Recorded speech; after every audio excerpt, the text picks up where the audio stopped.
the Department of Justice and our great hall.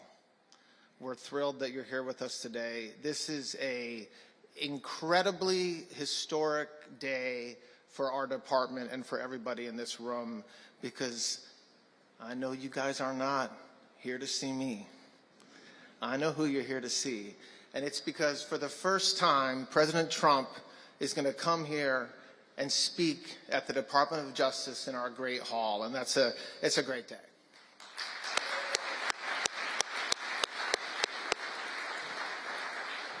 I want to thank we have a ton of special guests here today, and Attorney General Bondi is going to thank you as well. But thank you all for being here. There's law enforcement, our state and local partners, states attorneys generals, folks from the Hill, and we really, really appreciate you taking time to come and hear President Trump speak shortly. Director Patel is great, isn't he?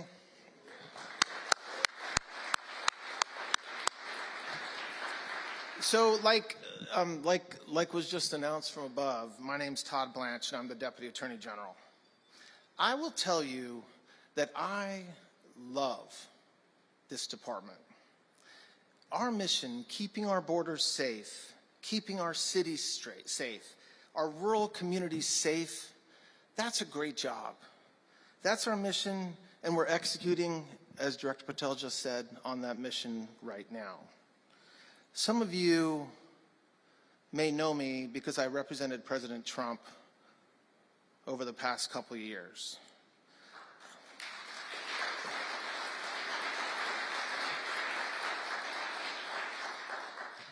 Enough has been said about what happened to him over the past 4 years. But I was right next to him. I stood next to him making that very stern, mean face that you saw. On multiple occasions, I met with him on multiple occasions, and I will tell you, the media attacks, the partisan prosecutors, the complete and utter lawfare, the assassination attempts that happened on more than one occasion against his life, through all those things, through all that time, he was a complete inspiration to me personally. He just stayed completely resolved, as you've heard and seen on multiple occasions over the past year. He never wavered. He was resolved to keep fighting on behalf of the American people, and that's the inspiration that I felt from him for the past several years, and it's the inspiration that drives me every single day.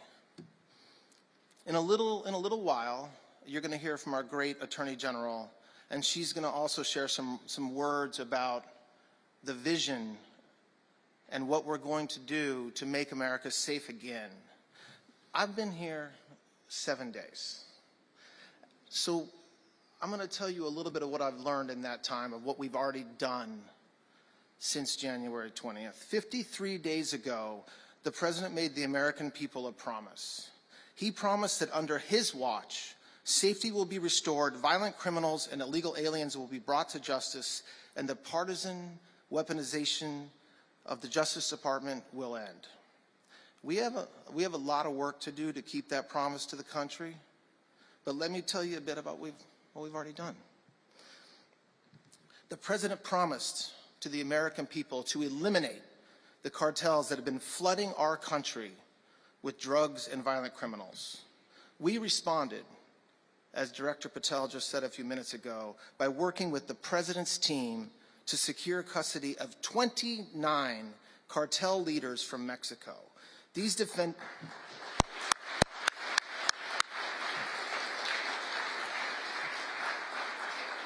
defendants were responsible for horrific crimes, including murders, drug trafficking, money laundering, and we brought them to the United States, where they will face justice. Now, among the criminals that we brought back from Mexico was RCQ, Rafael Caro Quintero. He led a vicious cartel and was responsible for the torture and murder of DE agent Kiki Camarena in 1985, 40 years ago. Now, the United States chased that man law enforcement from every agency chased that man for 40 years, and we got him.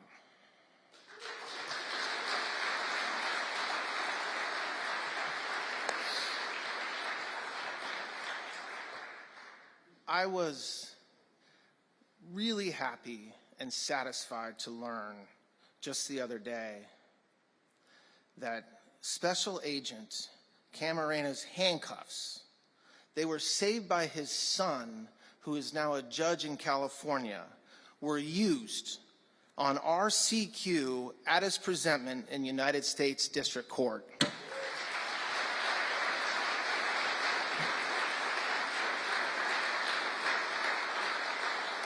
We are not stopping at the 29 folks that we already brought here. We will continue to hunt down cartel members throughout America, Mexico, South America, and everywhere in the world. Last month, President Trump designated MS-13 and TDA and other cartels as foreign terrorist organizations. These designations are important to the Department of Justice. They allow us to charge members of the cartels and their affiliates with terrorism charges because they are terrorists.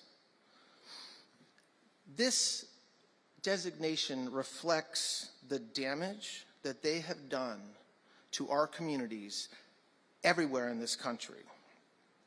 They're of course not only harming our country and the people through more than just drug trafficking, but also all kinds of other illegal activities.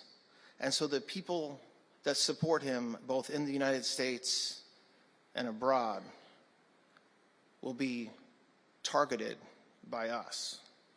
The president promised to crack down on illegal immigration, and that has been a major problem in this country for a very long time. Since January 20th, just a couple months ago, DOJ prosecutors in our border districts have filed criminal cases against over 6,600 illegal aliens. That's worth clapping. In Arizona alone, we've charged over 3,000 illegal aliens in just the past 2 months.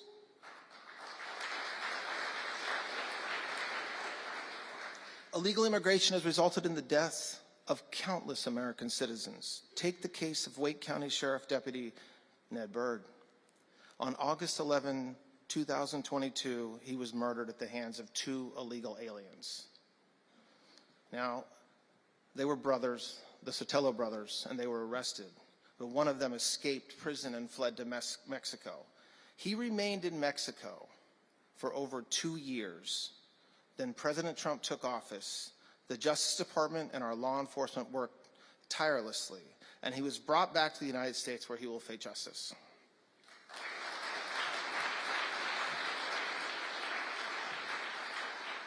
We are also setting up task forces with our Homeland Security partners. These task forces include the FBI, DEA, prosecutors, our state and local prosecution offices and law enforcement support, some of which are here today. And their mission is clear and critical, is to aggressively enforce immigration laws and ruthlessly pursue members of transnational criminal organizations. Director Patel mentioned one, and it's worth mentioning again. It's right across the river in the Eastern District of Virginia. It's the first task force that we set up, and they've already arrested over 220 gang members, and we are pursuing hundreds more just with that one task force. Now, President Trump also promised that we will always support our courageous law enforcement officers. They are on the front lines in the fight against crime and in the fight against illegal immigration, and we will have their backs.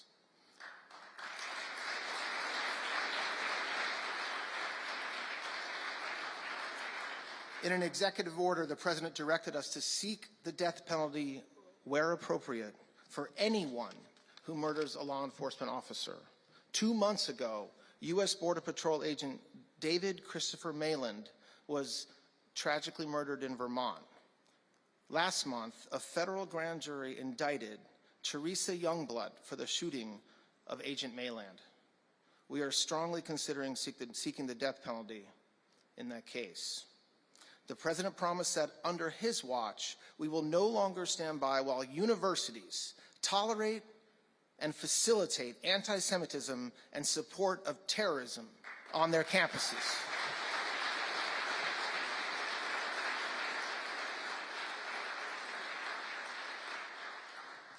The department's recent actions, which hopefully you've seen at Columbia University in coordination with our law enforcement agency partners, are part of the administration's mission to end anti-Semitism in this country. Just last night, we worked with the Department of Homeland Security to execute search warrants from an investigation into Columbia University for harboring and concealing illegal aliens on its campus. That investigation is ongoing, and we are also looking at whether Columbia's handling of earlier incidents violated civil rights laws and included terrorism crimes. This is long overdue.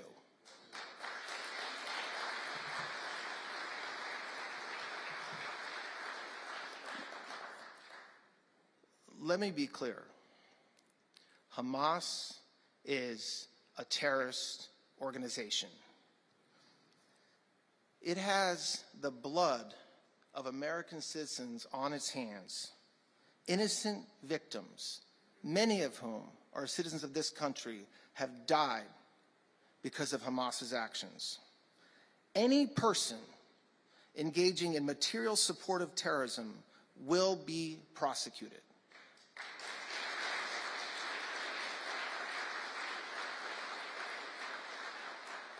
This includes those who threaten acts of violence on behalf of Hamas in the United States or even pay Hamas in the United States. The President also promised an end to the weaponization of government. Our weaponization inquiries are ongoing. They include matters relating to J6, improper prosecutions under the FACE Act, and the case against Colorado elections clerk Tina Peters. Under General Bondi's watch, the weaponization has stopped, period. The department's focus is now squarely on our core mission, keeping the American people safe.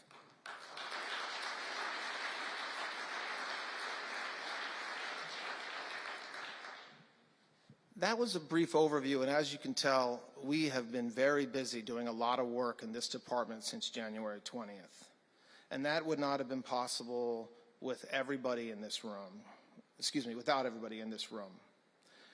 One thing has become clear to me as I've met with the men and women of the Justice Department just over the past week, and that's that we are blessed to have extraordinary law enforcement officers, prosecutors, civil lawyers, hardworking staff working every day to execute on our mission, and I thank them for that. They've made me feel welcome, and I can't wait to work with them for the next 4 years. So, this is just the beginning. It's March. We have a lot of work to do and plenty of time to do it. I will tell you, under Attorney General Bondi's leadership, we will work tirelessly to restore law and order to our great nation. We will back the blue.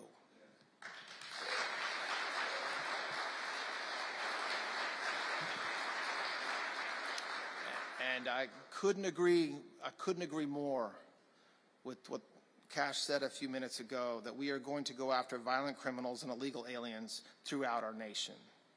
I'm gonna stop talking now, and there's gonna be a brief break before you hear from the main event, Attorney General Bondi and the President of the United States.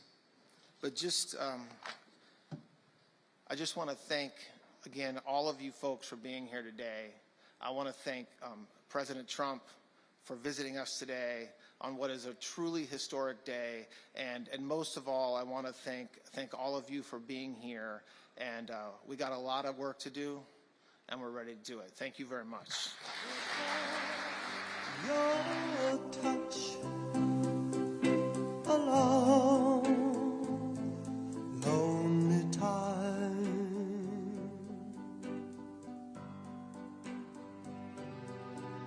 and time goes by so slowly, and time can do so much. Are you still more?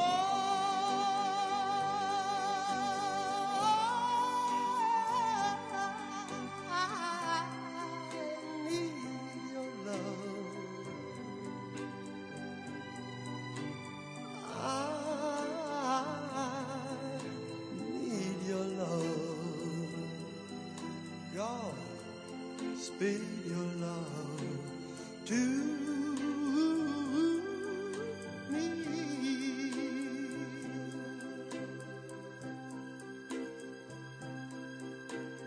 Lonely rivers flow to the sea, to the sea, to the open arms of the sea. Yeah. Lonely riverside, wait for me, wait for me. I'll be coming home, wait for me. Oh, my love, my darling, I've hungered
especially that we want you to come to know and love. A great hymn of adoration. It's a Swedish hymn written in 1886. How Great Thou Art. Here in Melbourne, we have two crusade choirs. The ones you see on the platform this afternoon and down here have the red identification badge on, and we have a green choir which will be here tomorrow. We had over 1,400 of them registered. And we know that you'll enjoy their ministry and song, and just now we're going to ask them to come. Mr. Shea to come and the choir to join him in singing, How Great Thou Art.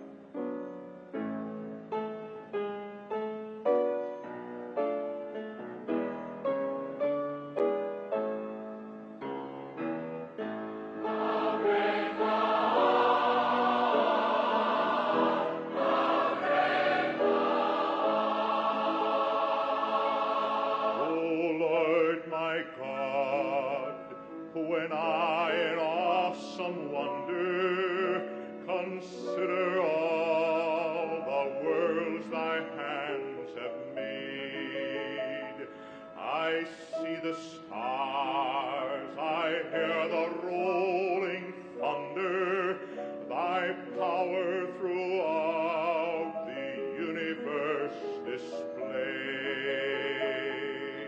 Then sings my soul.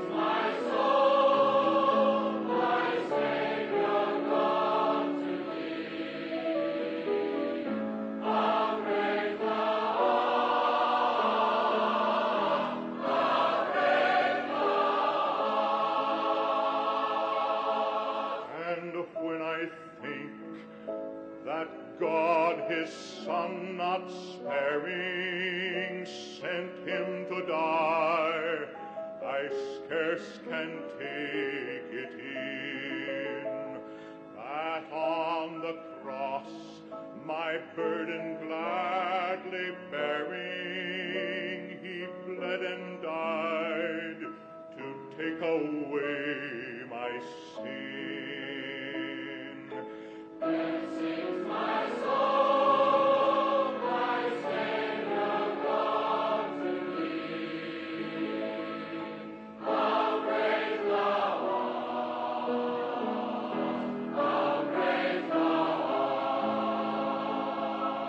Then sings my soul, my Savior God to thee. How great thou art.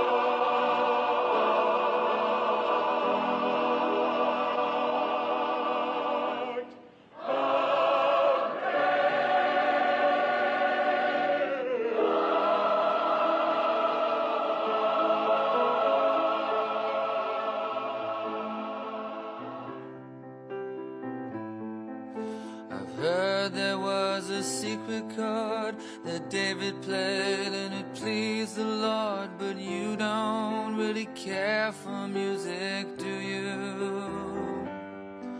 It goes like this: the fourth, the fifth, the minor fall, the major lift, the baffled king composing hallelujah, hallelujah. Hallelujah, hallelujah, hallelujah.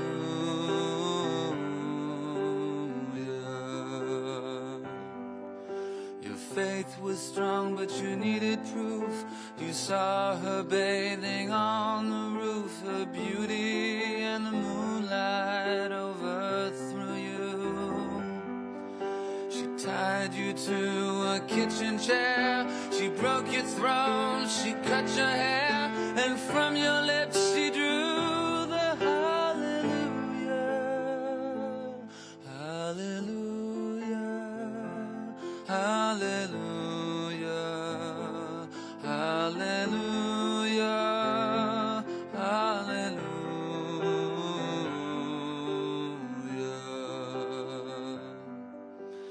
Maybe I have been before. I know this room, I've walked this floor. I used to live alone before I knew you.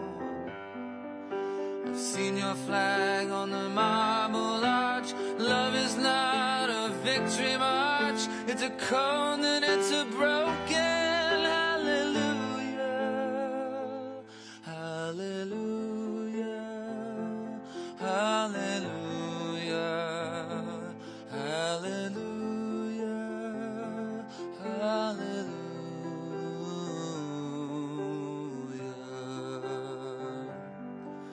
There was a time you let me know what's real and going on below, but now you never show it to me, do you?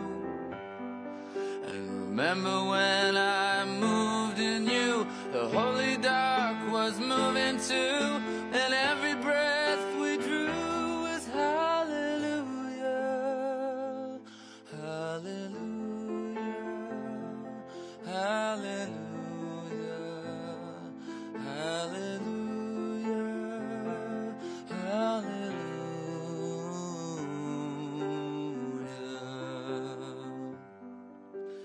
Maybe there's a God above, and all I ever learned from love was how to shoot at someone who outdrew you. And it's not a cry you can hear at night. It's not somebody who's seen the light. It's a cold and it's a broken hallelujah. Hallelujah. Hallelujah. Hallelujah. Hallelujah. Hallelujah.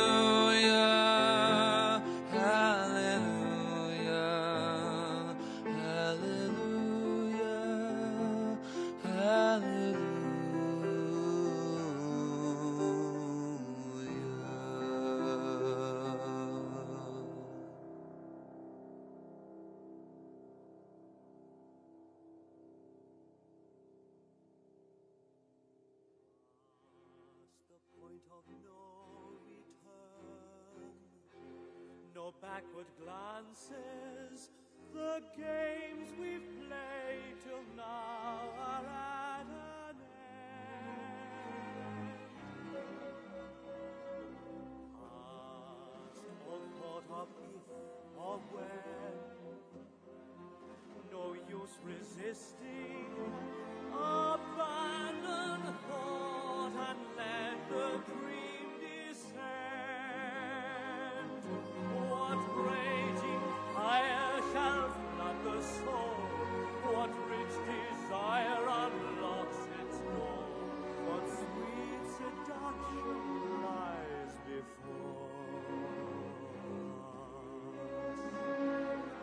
Past the point of no return, the final threshold.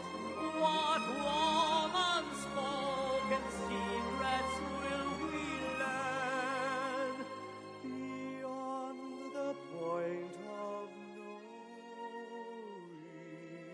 return?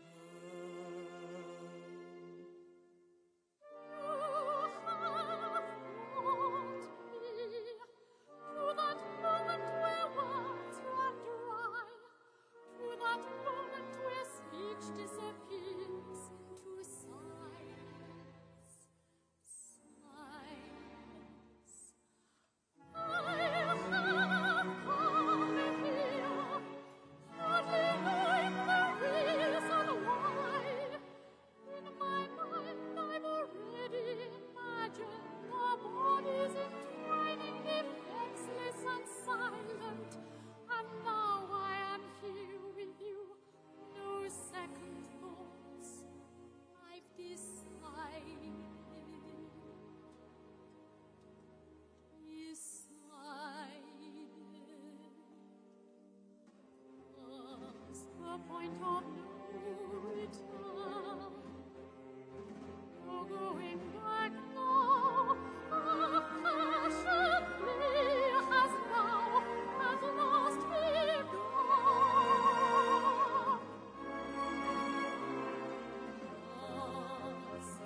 shake my nerves and you rattle my brain.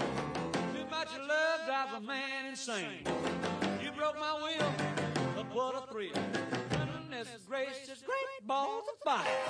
I let you love what I thought it was funny. You came along and woo, now honey, I've changed my mind. This love is fine. It's just great balls of fire. Kisses, baby. Feels good. Hold me, baby. Well, I want to love you like I love you should. You're fine, so kind. Got to tell this world that you're mine, mine, mine, mine. I chew my nails and I twiddle my thumb. I'm real nervous, but it sure is fun. Come on, baby. It drives me crazy. It's just great balls of fire.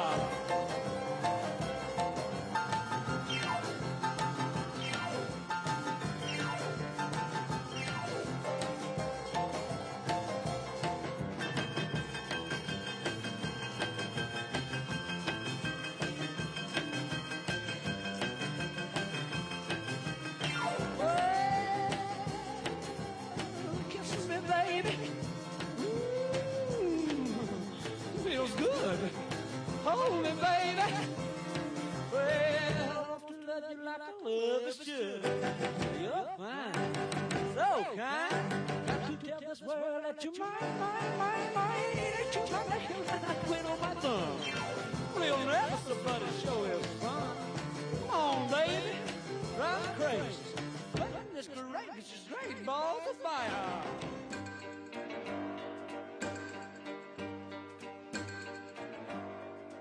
You don't own me.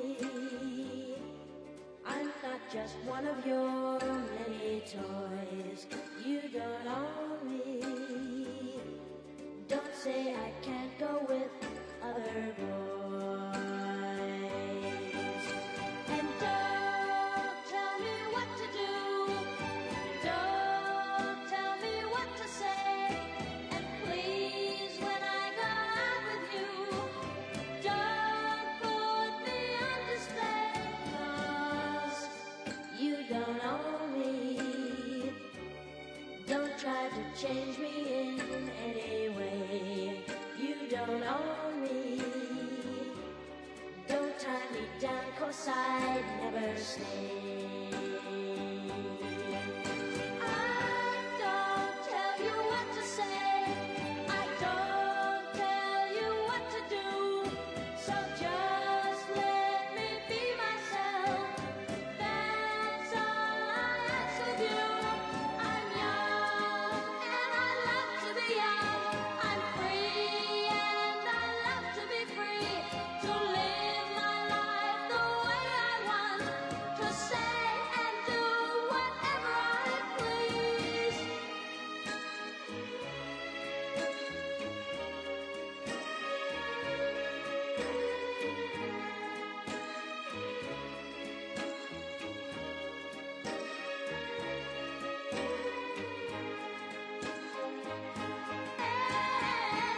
Don't tell me what to do. Don't tell me what to say. And please, when I go out with you, don't put me on display. I don't tell you what to say.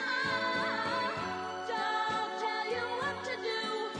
So just let me be myself. That's all I ask of you. I'm young and I love to be young. I'm free.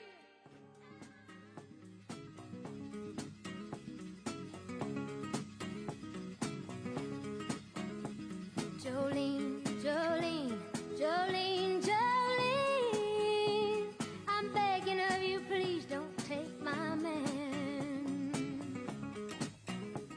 Jolene, Jolene, Jolene, Jolene, please don't take him just because you can. Your beauty is beyond compare, with flaming locks of auburn hair, with ivory skin and eyes of emerald green. Your smile is like a breath of spring, your voice is soft like summer rain, and I cannot compete with you Jolene. He talks about you in his sleep, and there's nothing I can do to keep from crying when he calls your name, Jolene. And I can easily understand how you could easily take my man, but you don't know what he means to me, Jolene. Jolene, Jolene, Jolene, Jolene, I'm begging of you, please don't take my man.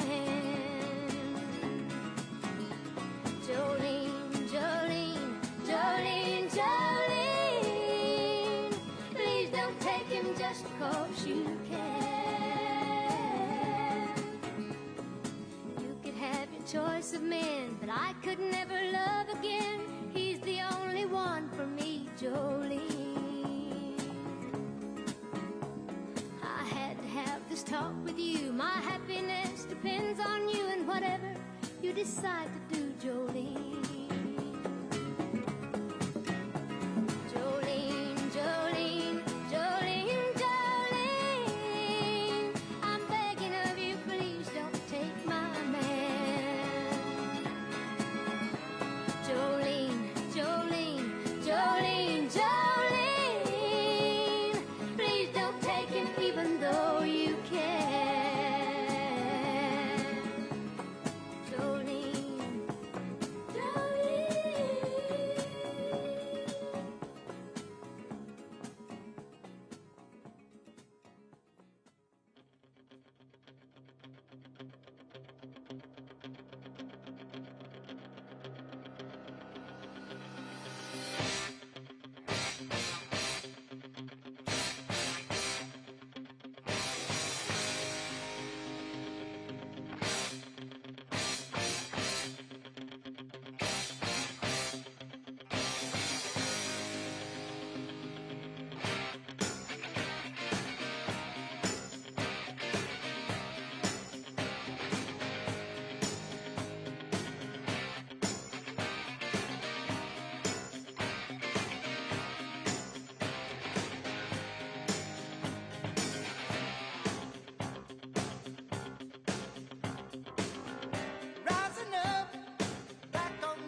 bushy blonde hairdo, surfing USA.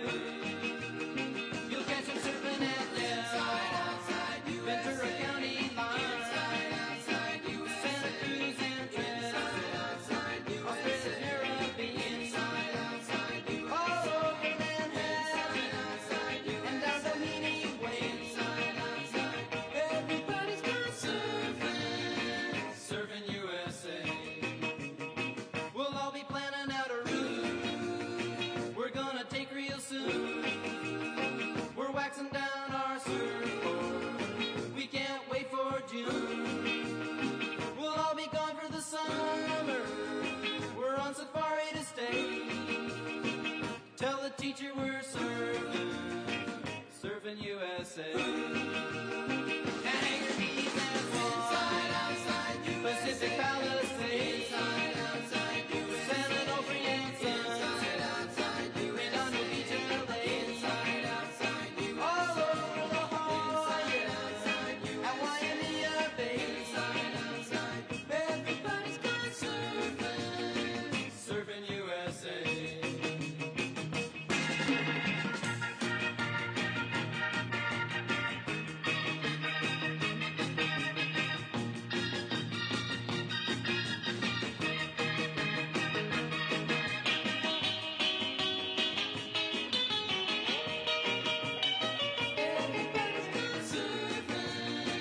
Surfing USA. Everybody's gone surfing, surfing USA. Everybody's gone surfing, surfing USA. Yeah, everybody's gone surfing, surfing USA. Yeah, everybody's gone surfing, surfing USA.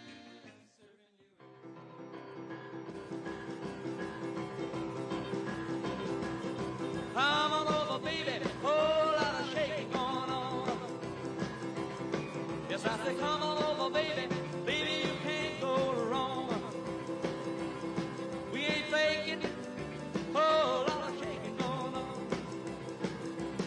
Well, I say, come on over, baby, we got chicken in the corner.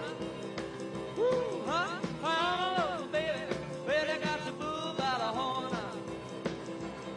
We ain't faking, whole lot of shaking going on. Yeah, I said shake, baby, shake. I said shake, baby, shake. I said shake it, baby, shake it. I said shake, make it shake. Come on over, whole lot of shaking going on. Oh, let's go.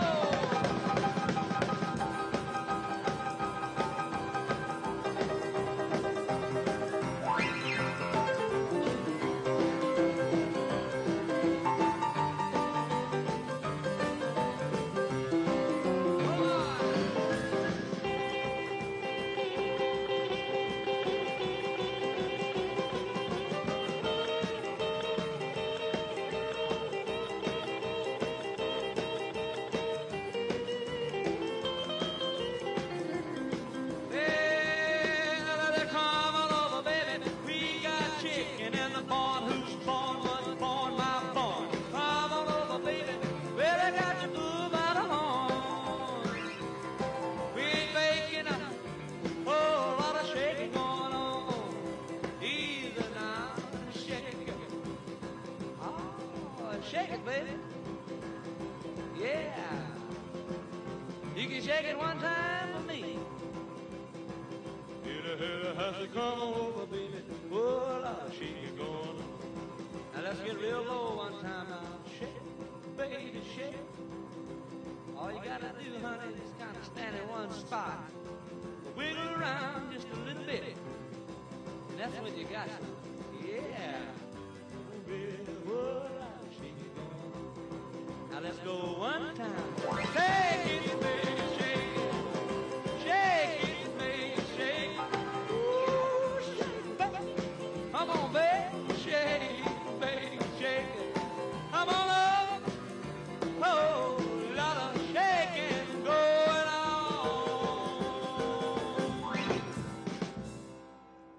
You were young and your heart was an open book. Used to say, live and let live. But if this ever-changing world in which we live in makes you give in and cry, say, live and let die.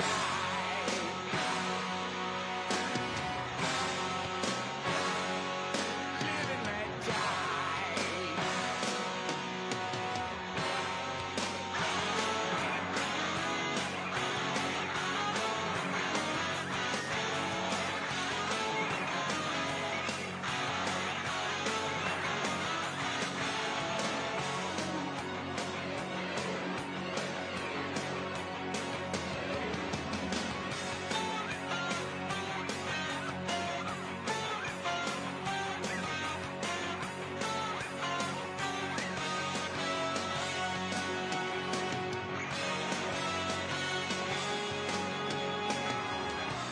What does it matter to you when you got a job to do? You got to do it well. You got to give the other fella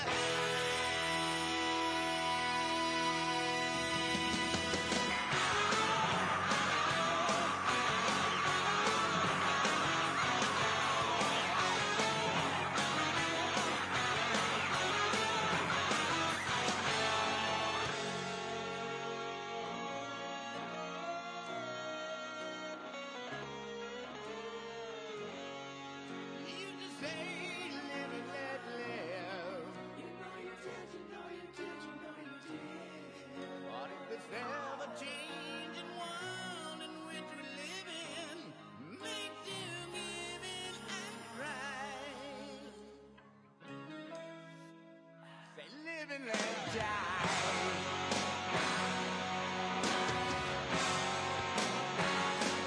Live and let die.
Roxanne, you don't have to put on the red light. Those days are over. You don't have to sell your body to the night. Roxanne, you don't have to wear that dress tonight. Walk the streets for money. You don't care if it's wrong or if it's right. Roxanne, you don't have to put on the red light. Roxanne, you don't have to put on the red light. Roxanne, Roxanne, Roxanne, Roxanne, Roxanne,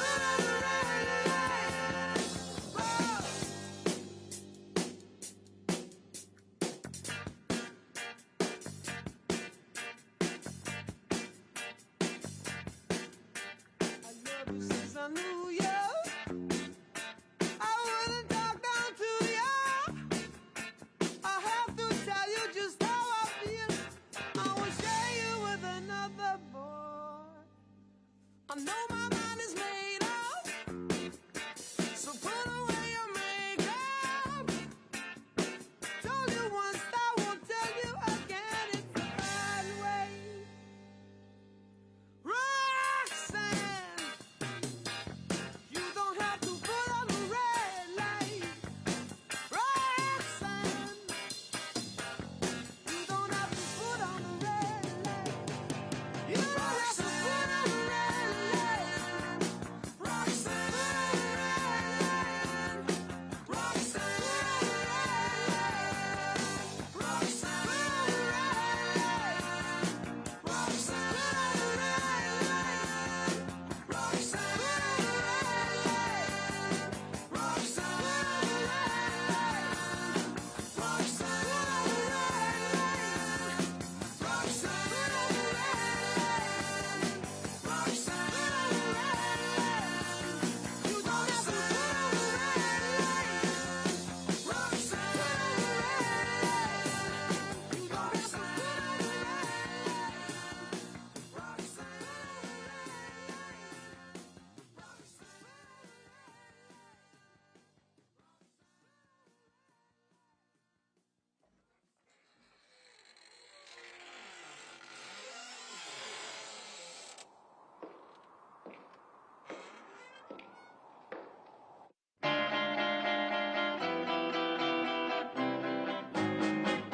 Hold me close, hold me tight, make me thrill with delight. Let me know where I stand from the start. I want you, I need you, I love you with all my heart. Every time that you're near, all my cares disappear. Darling, you're all that I'm living for. I want you, I need you, I love you more and more. I thought I could live without romance until you came to me. But now I know that I will go on loving you eternally. Won't you please be my own? Never leave me alone, 'cause I die every time we're apart. I want you, I need you. Ladies and gentlemen, please take your seats. The program is about to begin.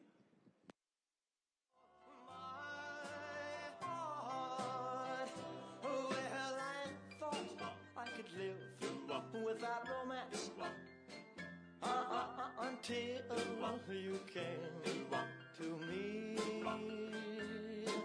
But now I know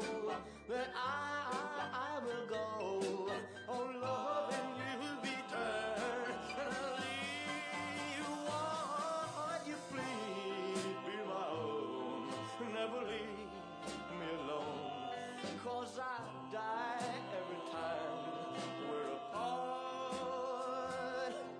I want you, I need you, I love you with all my heart.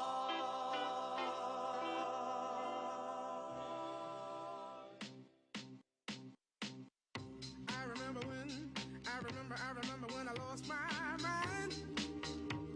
There was something so pleasant about that place. Even your emotions have an echo in so much space. And when you're out there without care, yeah, I was out of touch. But it wasn't because I didn't know enough. I just knew too much. Does that make me crazy? Does that make me crazy? Does that make me crazy? Possibly.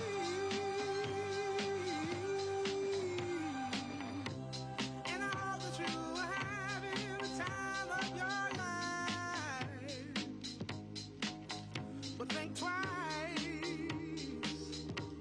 That's my only advice. Come on now, who do you think you are? Bless your soul. You really think you're in control? Well, I think you're crazy. I think you're crazy. I think you're crazy, just like me.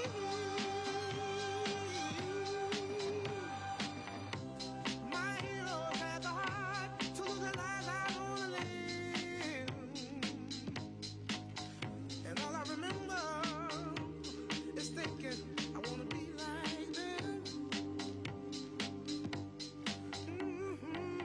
Ever since I was little, it looked like fun. And there's no coincidence I've come.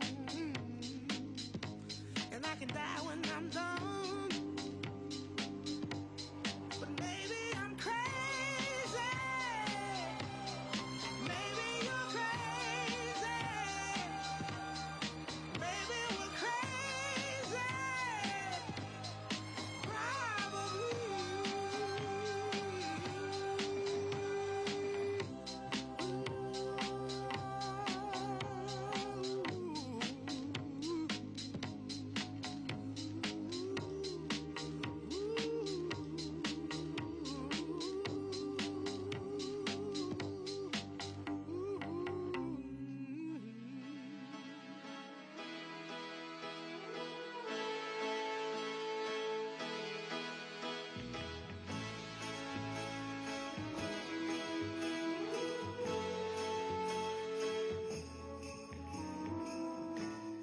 I may not always love you. Ladies and gentlemen, please welcome Attorney General Pamela Bondi.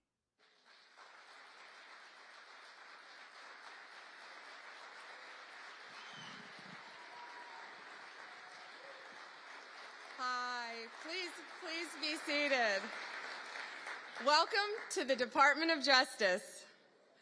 And I love our team. Todd Blanche, Emil Bovey, Kash Patel, soon to be Terry Cole, Gadi Saralta. Thank you all. We are going to fight to keep America safe again.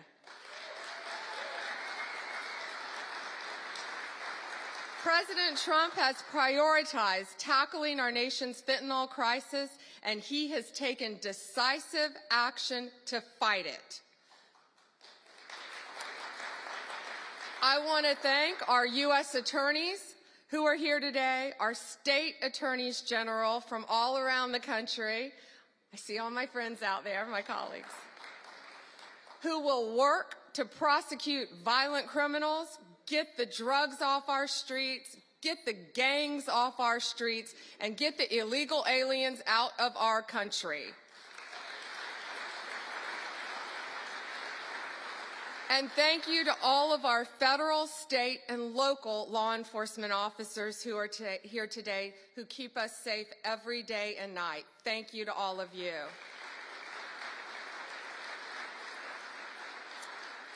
Today we have with us one of the most effective drug-seizing teams in the entire country. I said I wish I told them earlier, take them and put them in every major city in the country. Since January, they have saved millions of lives, taking drugs and illegal weapons off the streets of Boston. And Todd, they ask us for more U.S. attorneys. I told them we're on it. Could you all please stand? This is Boston's DEA strike team. Thank you all.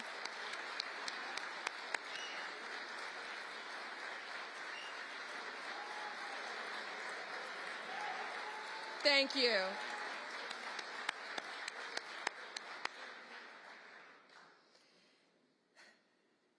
We also have two angel moms here today.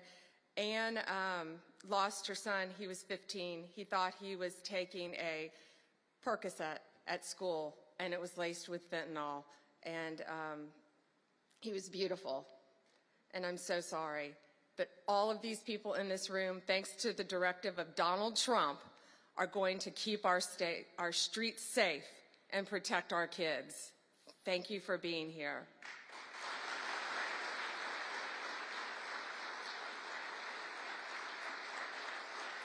And Tammy's beautiful daughter, Kayla, was murdered violently by an illegal alien from El Salvador who should not have been in our country. And thanks to Donald Trump, they will all be deported very soon, thanks to his work, Homeland Security, and I say the unsung hero, Stephen Miller.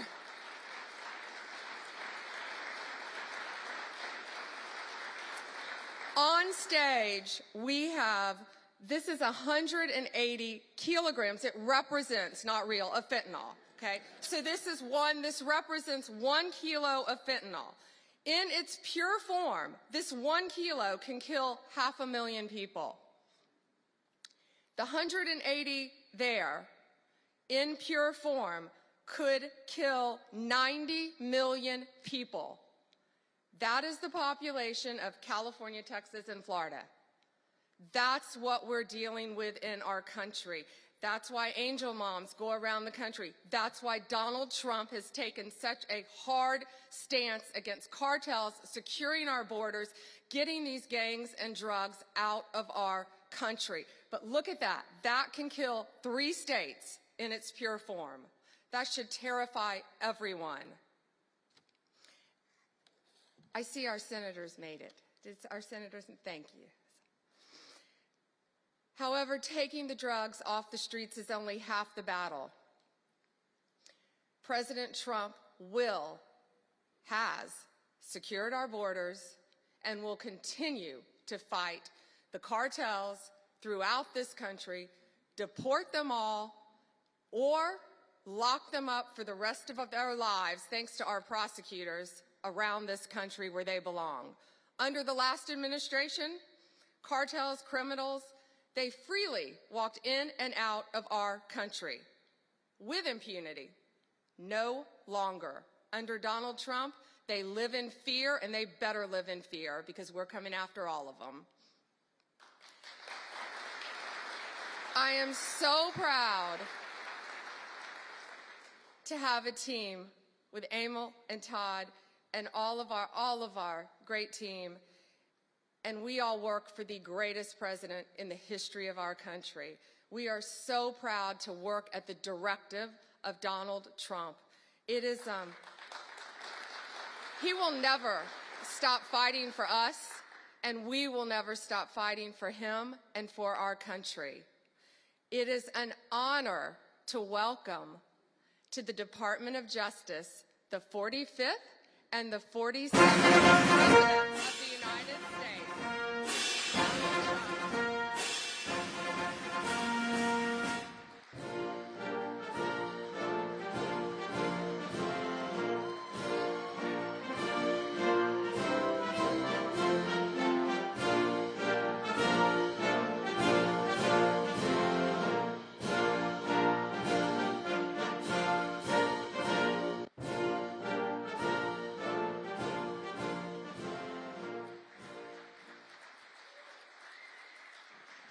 thank you very much. Thank you. Thank you, Pam, very much. What a job you're doing. And it's a true honor to be with you today. This is a storied hall, if there ever was one. And based on the crowd, I think we broke the all-time record. But as we begin a proud new chapter in the chronicles of American justice, this really is something. We're turning the page on 4 long years of corruption, weaponization, and surrender to violent criminals, and we're restoring fair, equal, and impartial justice under the constitutional rule of law. And you're the people that are doing it. Very, very proud of all of you. Under the Trump administration, the DOJ and the FBI will once again become the premier crime-fighting agencies on the face of the earth. People ask me, what am I going to do about law enforcement all the time? The fake news back there, they're asking me that all the time. What am I going to do? And when are you going to do it? And I answer them by saying I've already done most of it by appointing the people that I've appointed. They're sitting right here. They've done most of it. I don't do it, they do it. Right, Pam? I think, oh, you are so tough, they just don't know yet. Let me begin by congratulating the incredible people who will lead these historic reforms. And we start with somebody that you just saw, Pam Bondi. She's extraordinary, and I've known her very well for a long time.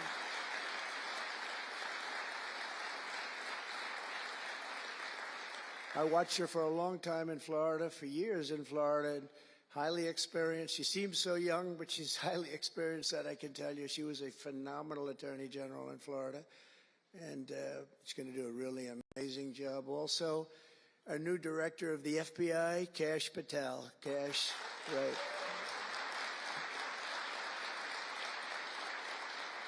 A man that I'm very proud of. I've known him and Emil for a long time under tremendous pressure. I saw these guys under some of the most corrupt judges it's not even imaginable how corrupt they were. And these guys never wilted. They were not shy. They fought. They weren't afraid. And they were brilliant. Deputy Attorney General Todd Blanche and Principal Associate Deputy Attorney Emil Beauvais. And thank you both very much. Right. Great people. They're great people. The Chief of Staff, who's so highly respected, Chad Mizell. Thank you, Chad. Chad? Yeah. Thank you, Chad. Our next administrator of the DEA, Terry Cole. Terry? Thank you, Terry. Good luck. Going to do great. Senior counsel to the Assistant Attorney General for Civil Rights. Boy, I've been watching him on television last couple of weeks. He is really a tough one, and he's a great one. Leo Terrell, you watch how good he's going to be. He's going to be so good. Thank you, Leo. Great guy. Assistant Attorney General of the Antitrust Division, who's got an incredible reputation. She'll do very, very well.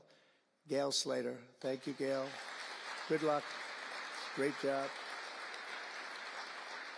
Now, we're joined by many, many great friends and terrific friends, and I won't be able to, too many to name, but some that I just see very quickly. General Flynn, thank you for being here. Here's a man who went through hell, by the way, and he shouldn't have. He's a patriot. He went through hell. We're also pleased to be joined by Senator Chuck Grassley and House Majority Whip. Where's Chuck? Hi, Chuck. House Majority Whip Tom Emmer. Tom, great job you're doing. Representative Guy Reschenthaler, one of the toughest names to say, but I got it perfectly, I think. And State Attorney General Ken Paxton, thank you very much. Thank you very much. Somebody who was with us early on, and she's really become a big star and very popular, Brenna Bird. Thank you, Brenna. Thank you very much. Steve Marshall, Alan Wilson, James Othermeyer, Chris Carr, Dave Sunday, Marty Jackley, as well as White House Deputy Chief of Staff, Stephen Miller. What a man Stephen is. Become a big star. Right, Emil? Steve Miller. Steve has been something very special. For generations, the Federal Department of Justice was one of America's most revered institutions. The men and women of the DOJ brought down the mafia, hunted down the killers, kingpins, and spies, tracked down terrorists and traitors, and tore down corrupt political machines all across America. This department commanded the respect and admiration of the entire world. And with Pam and Cash and all of the people I introduced and far more, big numbers, and all of you sitting back there, I recognize so many of you. But with you leading the way, it'll soon be the most admired and most respected of all. You're going to be more respected, and I really believe that there's also a lot of things to solve, a lot of problems to solve. But that's going to put you in the upper tier and maybe the top tier, and I believe that's going to happen. I'm so proud of the people in this room.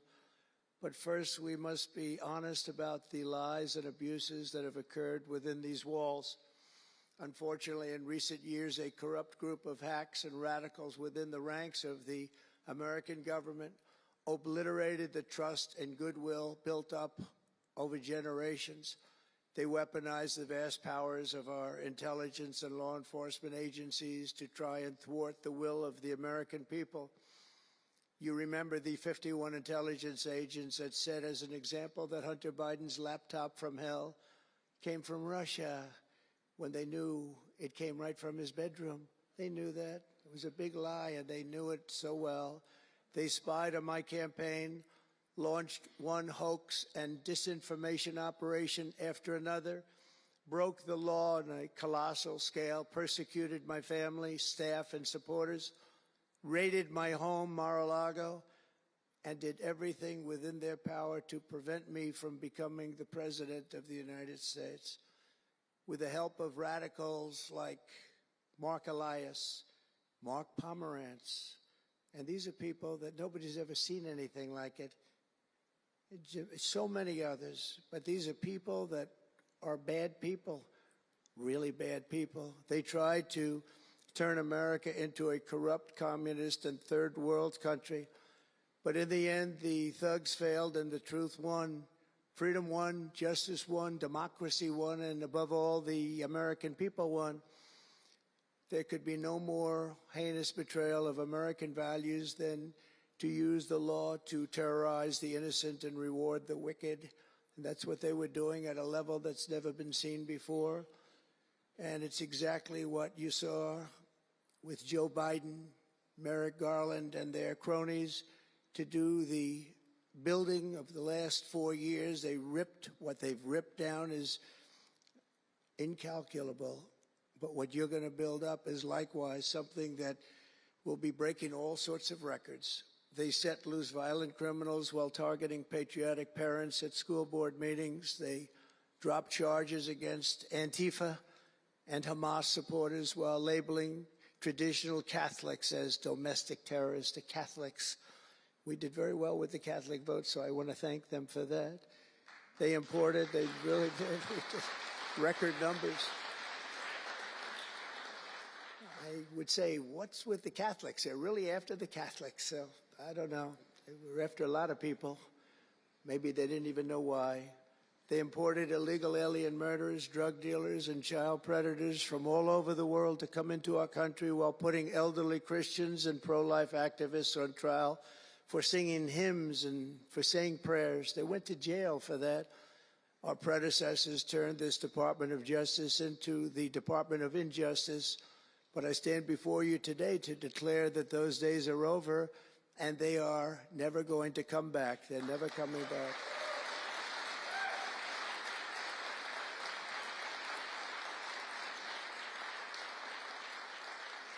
So now, as the chief law enforcement officer in our country, I will insist upon and demand full and complete accountability for the wrongs and abuses that have occurred.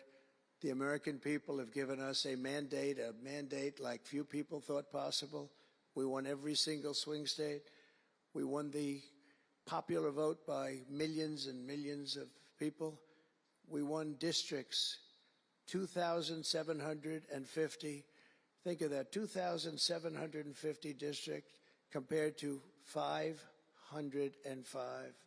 So we want it at levels that have, I don't believe, ever seen before. That's the one where you see the map of the United States and it's all red. Red for Republican, not for communist. Red for Republican. They would like it to turn red for communist, but it didn't work out that way. The American people have given us a mandate and really a far-reaching investigation is what they are demanding into the corruption of our system. And that's exactly, I'm sure, what Pam and Cash and everyone else mentioned here and not mentioned is going to be doing. We will expel the rogue actors and corrupt forces from our government. We will expose and very much expose their egregious crimes and severe misconduct of which was levels you've never seen anything like it. It's going to be legendary. It's going to also be legendary for the people that are able to seek it out and bring justice. We will restore the scales of justice in America, and we will ensure that such abuses never happen again in our country. And that's why on day one I signed an executive order banning all government censorship and directing the removal of every bureaucrat who conspired to attack free speech and many other things and values in America. My administration stripped the security clearances of the disgraced intelligence agents who lied about Hunter Biden's laptop from hell. We revoked the clearances of deranged Jack Smith, Alvin Bragg, Letitia James, and the crooked law firms that aided their partisan persecutions. And I went through it. These are state and city courts, and the corruption is unbelievable. We also terminated the clearances of the Biden crime family and Joe Biden himself. He didn't deserve it. In fact, he was essentially found guilty, but they said he was incompetent, and therefore let's not find him guilty, I guess. Nobody knows what that ruling was, but I didn't want any part of it. I think I would have rather been found guilty than what they found with him. They said he didn't know what the hell he was doing, and therefore he's let him go. I said, you know, I'd rather be convicted, Pam. I think that was not good. I said, please convict me, don't say that. I pardoned hundreds of political prisoners who had been grossly mistreated. We removed the senior FBI officials who misdirected resources to send SWAT teams after grandmothers and J6 hostages. And it was a great honor for me to fire, I will tell you this, a great honor to fire James Comey. A great, great honor. That was nothing. There was no better day. A lot of people said, oh, that's too bad you did that. And they said that's going to be, and you know what? A year later, they said that actually saved the administration because the level of corrupt things that we learned after that turned out to be that they were doing, in fact, really bad things. He was a terrible person, did terrible things and persecuted people, and all in the guise of being an angel, but he wasn't an angel. We created a brand new DOJ task force and anti-Christian bias. And under Director Patel, we're getting the FBI agents out of the headquarters in Washington, D.C., and back on the streets in pursuit of dangerous criminals where they belong and where they want to be.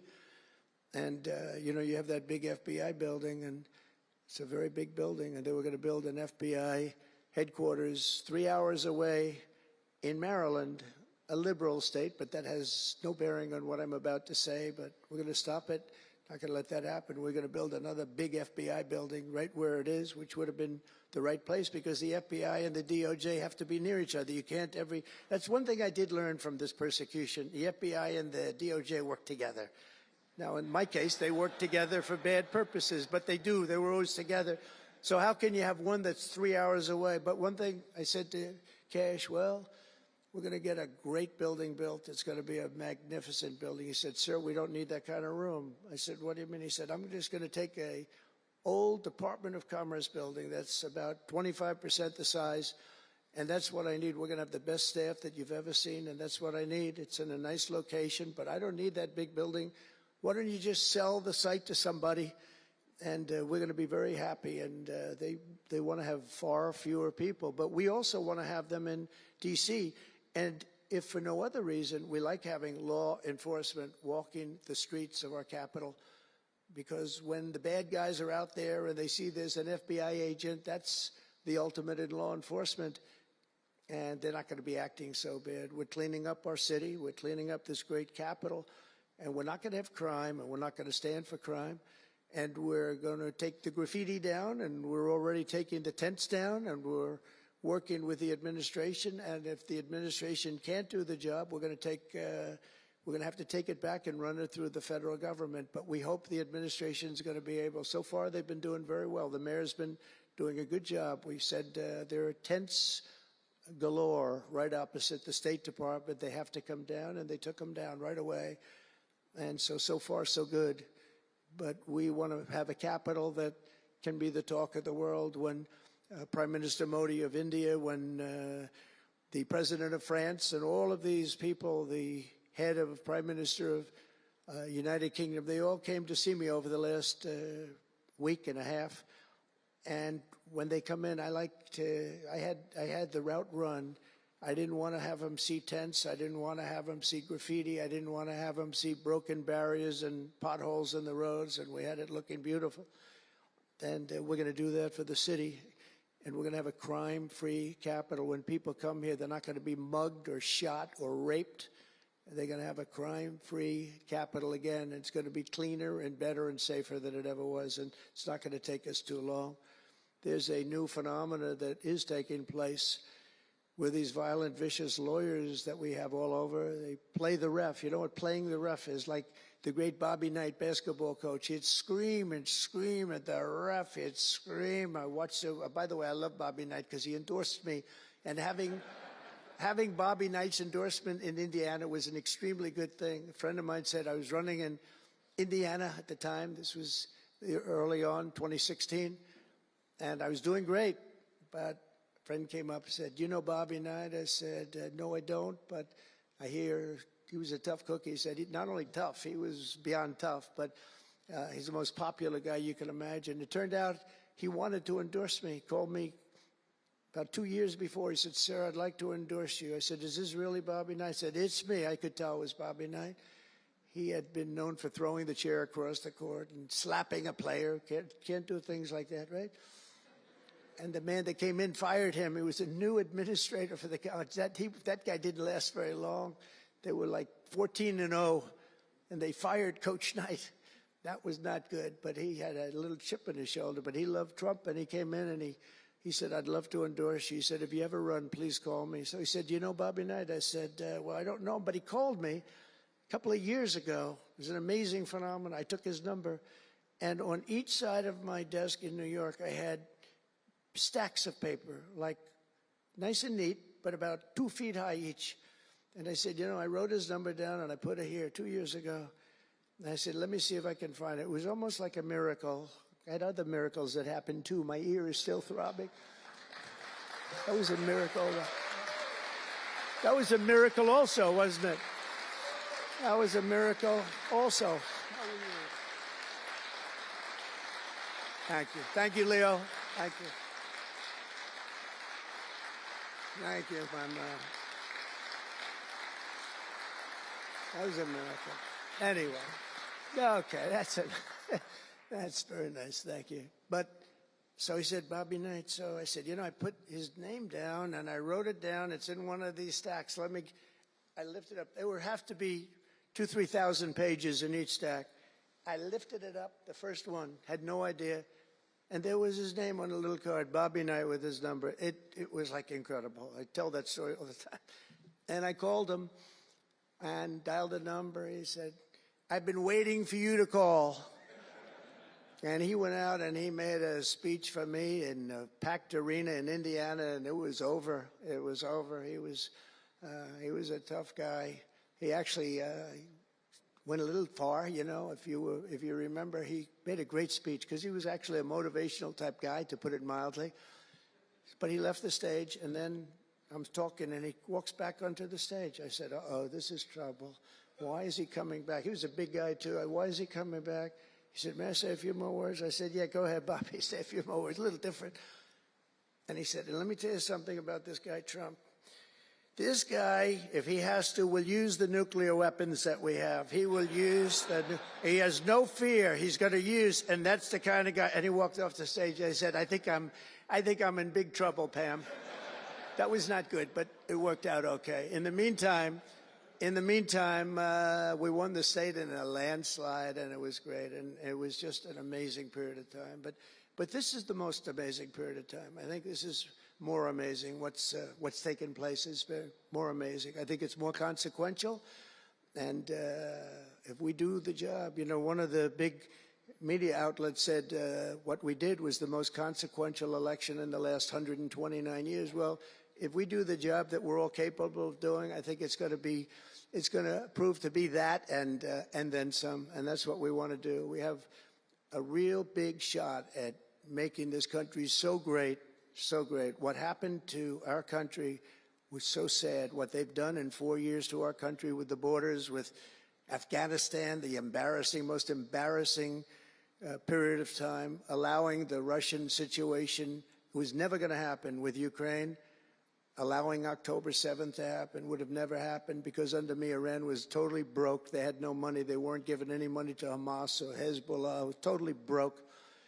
But allowing inflation, look at what inflation's done to people, been so devastating. And now you see that, by the way, price of eggs is down 35% in the last week and a half. We're doing a good job. Brooke is doing a good job. Brooke Rollins and everybody. And inflation's down, interest rates are down, gasoline has come down to a level that we haven't seen in a long time. All things that we wanted to do, because then everything else is going to be coming down. We want it to come down. We want bacon to come down, and groceries, a term I used to use. It's sort of an old-fashioned term, but I used to use it on the campaign trail, those last 90 perfect, beautiful days. We just hit it. And I want to thank Susie. You have done a great job. Susie Wiles. Great job, Susie. A big magazine just named her the most powerful woman in the world, and that's okay with me. She is the most powerful woman. You think about it, John, right? The most powerful woman in the world, but she's great.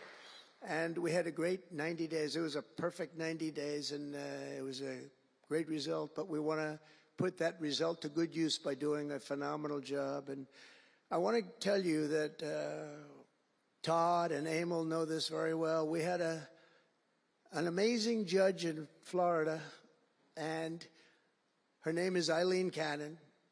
And I didn't know her. I still don't know her. I don't believe I ever spoke to her, even during the trial. But I did appoint her, federal judge.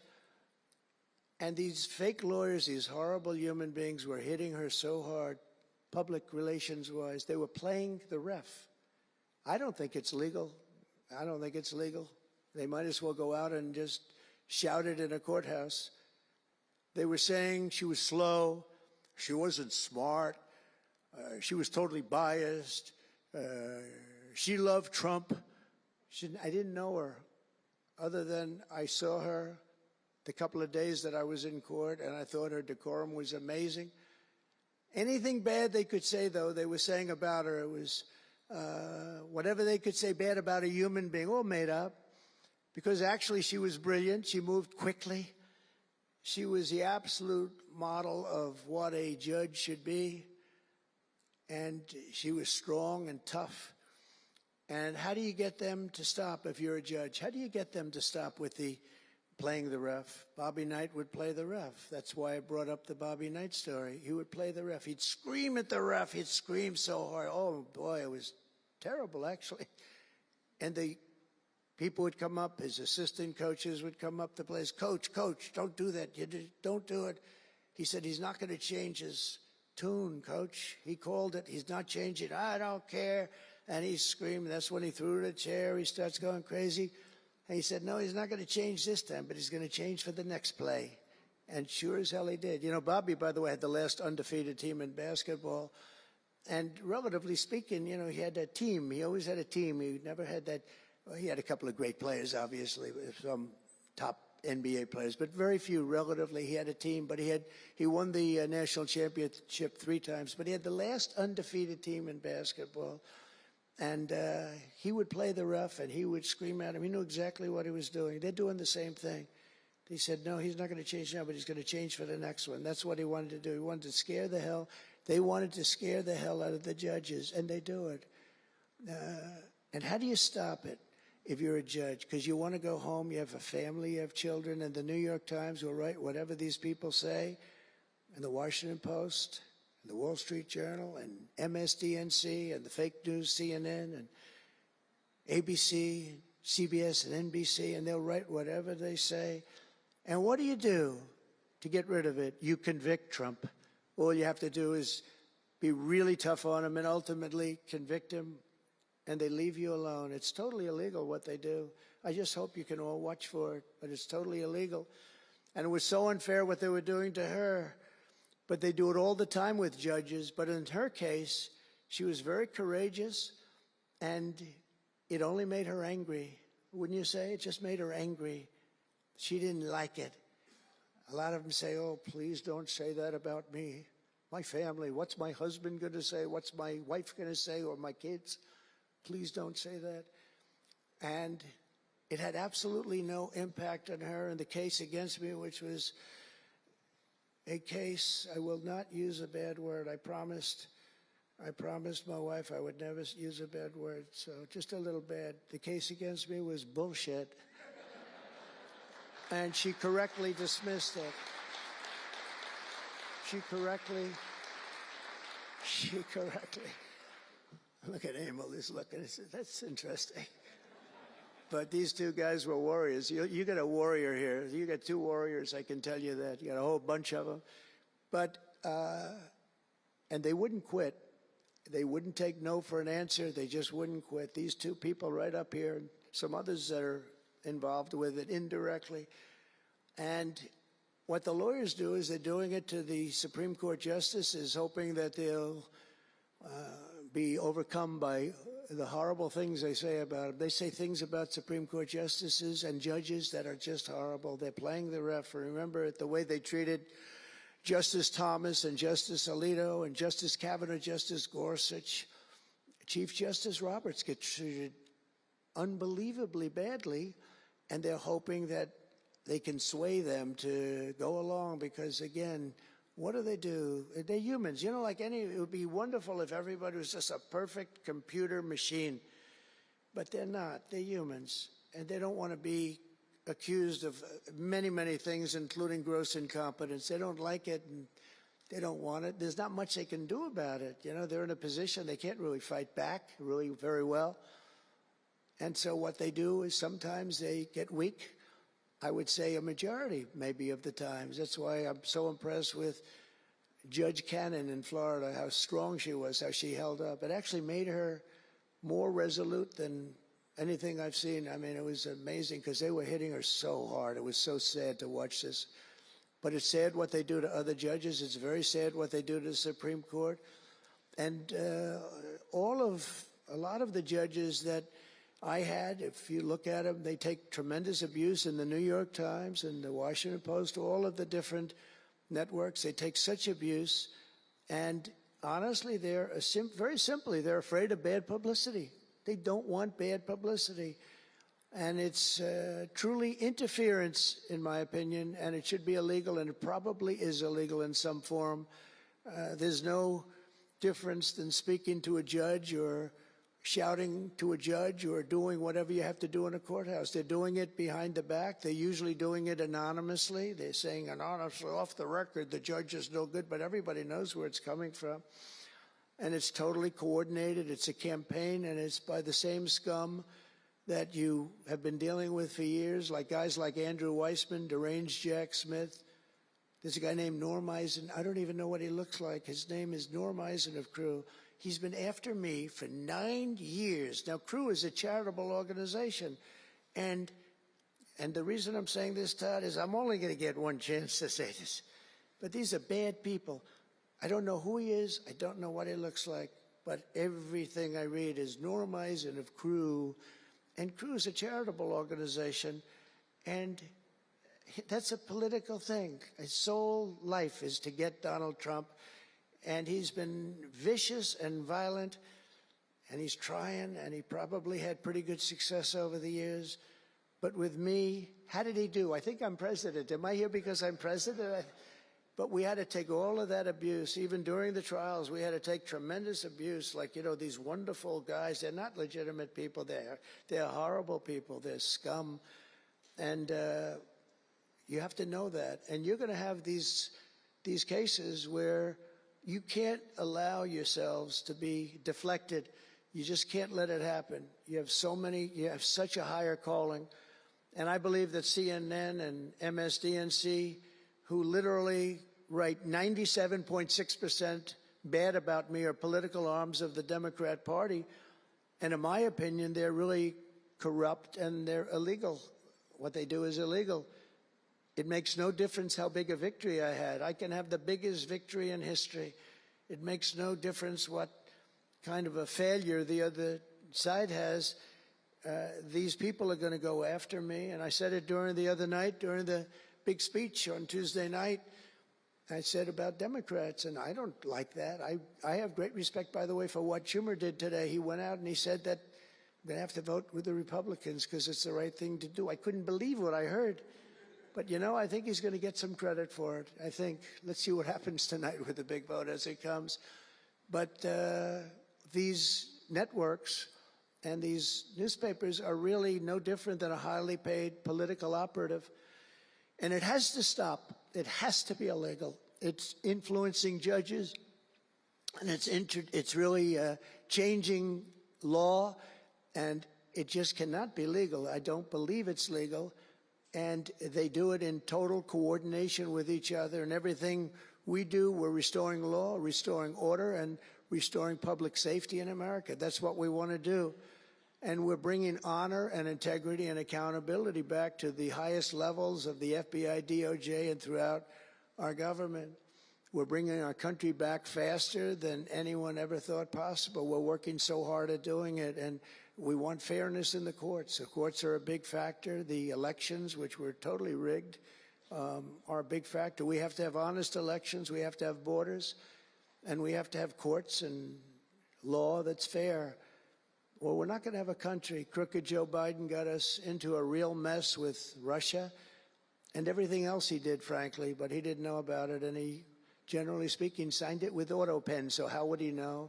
That auto pen is a big deal. I don't know, they're having, who's doing this? So when my people come up, Will and all of the people, Steve, they come up and, sir, this is an executive order. They explain it to me, and, 90% of the time I sign it, 99% of the time I say do it. But they come up and I sign it. But you don't use auto pen. It's, number one, it's disrespectful to the office. Number two, maybe it's not even valid because, who's getting him to sign? He had no idea what the hell he was doing. If he did, all of these bad things wouldn't be happening right now. But we're going to get you back into a great position, and we've already started. They say that we had the most successful first month of presidency. It's not a long time, but it's still a lot. It's like if you're a golfer, sinking a 3-foot putt on the first hole gives you confidence to sink something on the second hole. But if you miss that first putt, you don't like to have the putt on the second hole and the third hole. It could be a very bad experience. It's nice to get that first month, and now we have more than a month. Now we have a month and a half, and it's going really, really well. I can tell you as a little secret, although the cameras are blazing back there, so it's not that much. But I think we're doing well, as you have been hearing about Ukraine. I think we're doing now well with Russia. We're speaking with President Putin. We want to get the war over. Not only have we spent maybe $350 billion to Europe, think of that, $350 billion to $100 billion, and yet we're across the ocean far away, so it shouldn't have been that way, but Biden let that happen too. And we're getting a deal where we're going to get that back, but much more importantly are the lives that we're talking about. On average, 2,000 young people are being killed every single day. Now, they're not from here. They're from nowhere close to here, but they're young people. They're human beings, and they have parents. They have sisters and brothers, the mothers and fathers, the friends and the families and the towns where they grew up. And they're losing, on average, 2,000, even 2,500 a week. and I want to get it stopped. And we've had some very good calls today with Russia and with Ukraine. They've agreed for a ceasefire if we can get it with Russia, and it's not easy.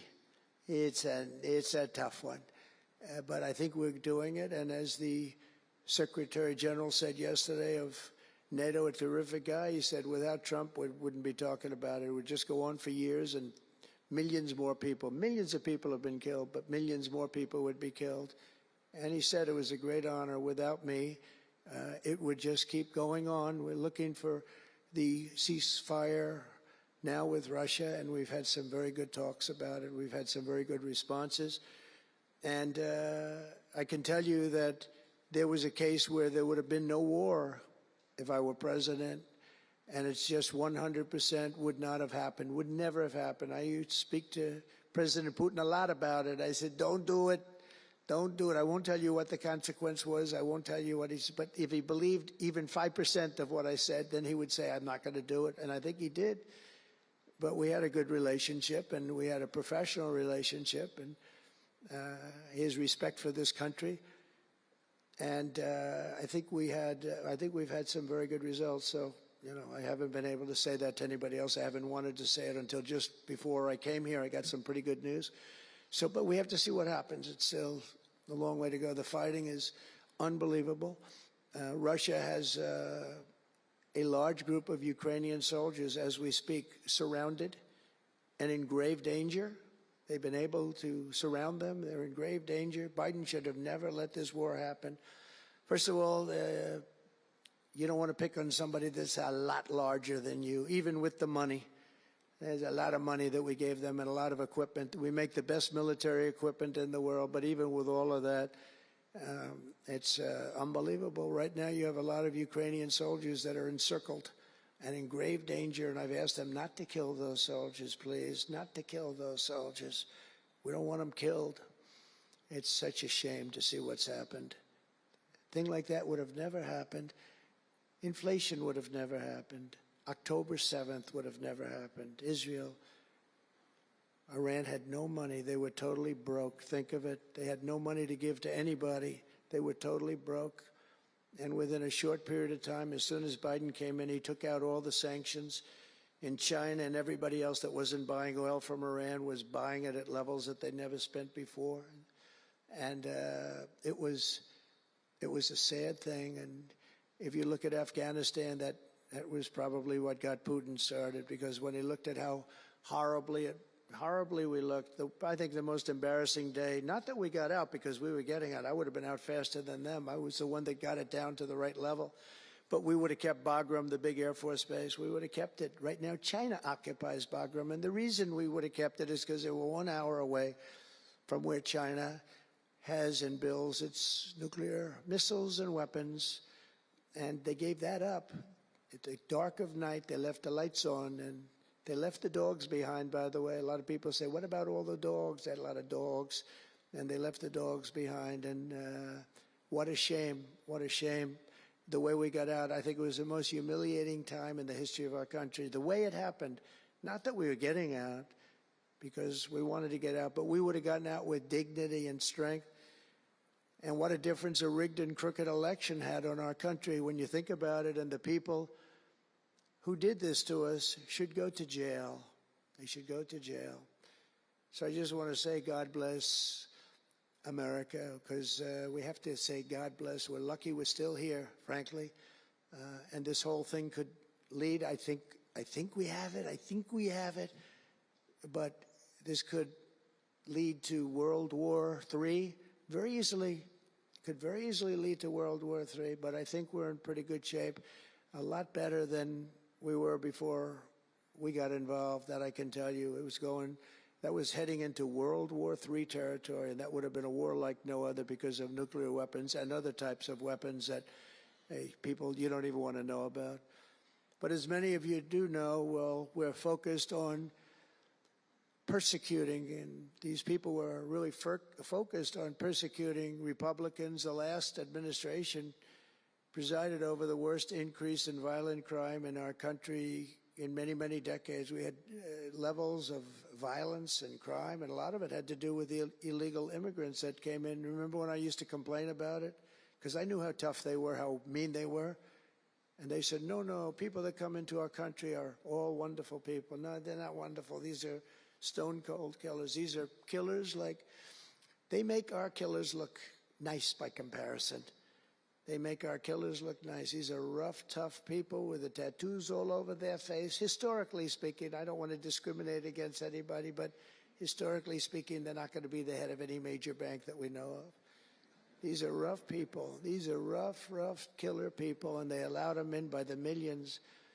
In major cities like New York, Chicago, and Washington, mothers can't walk their children to the park without fear of being shot or killed or raped or anything. Women can't ride the subway without worrying that a hoodlum will shove them onto the train tracks. In New York, it's happened twice in the last couple of weeks. They're standing there, a perfect Wall Street gentleman in one case, and another person who was a worker, good worker, electrician, gets pushed into a train going 45 miles an hour just prior to the train, not stopping, going to go through that. So I know the stations very well. I used to take the subway. I used to feel safe. When I was young, I'd go to my parents would drop me off at the subway. I'd take the subway to my school. Can you believe it? Today, they wouldn't be doing that. And we want to get a country back maybe where you can do that again, Pam. But it's so sad to see what's taking place. Under the Biden regime, average monthly homicides increased by 14%. Property crime rose tremendously. Violent crime went up at least 37% that they know of. Rape soared by 42%. Car theft rose by 48%. And robberies surged to 63 to 100%. They don't even know what the number is. And I have no higher mission as President of the United States than to end this killing and stop this law-breaking and to making America safe again. And that's what you're all about in this room. We want to protect Americans, and we protect everybody that's in our country, American or not American. We want to have a safe and proud country. We're joined today by dozens of police officers, sheriffs and sheriff's deputies from all across the country. My message to these law enforcement heroes is simple. With me in the White House, you once again have a president who will always have your back, will always have your back.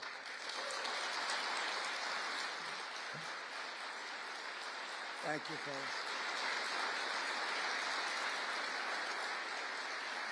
Thank you. That's a lot of good-looking people. I will tell you, I feel safe. I'm glad you're in the room. I feel even safer. It's a lot of great people. On day one, I signed an executive order directing Attorney General to ensure that anyone who murders a police officer immediately, with as fast a trial as we can have, gets the death penalty.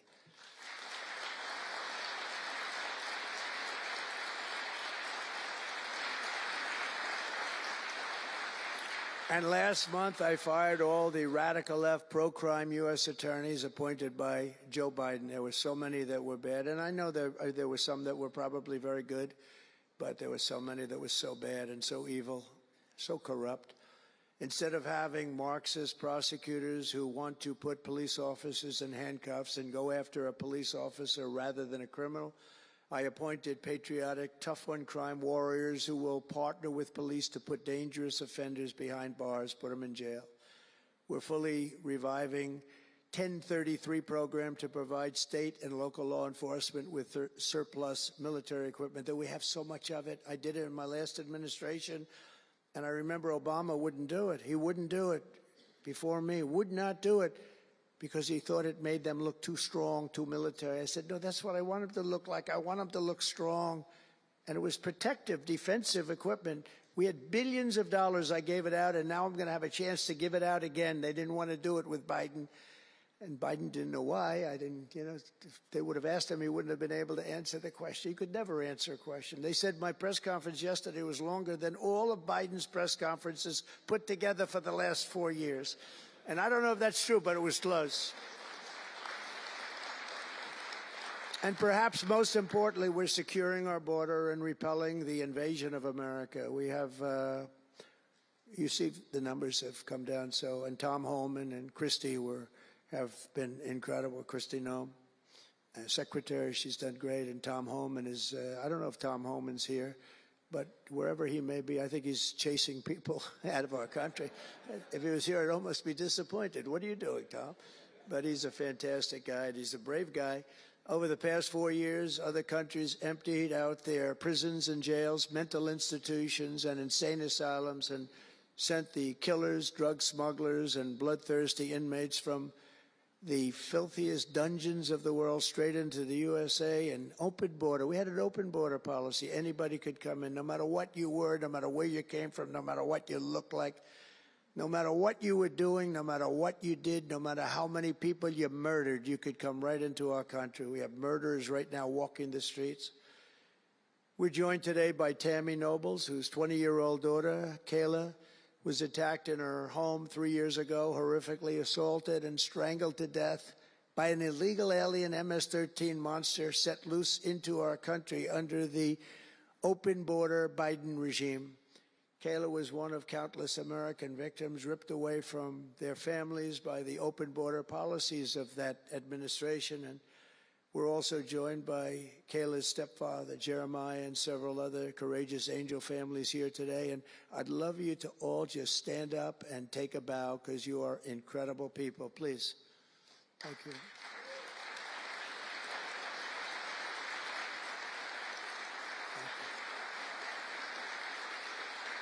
Thank you.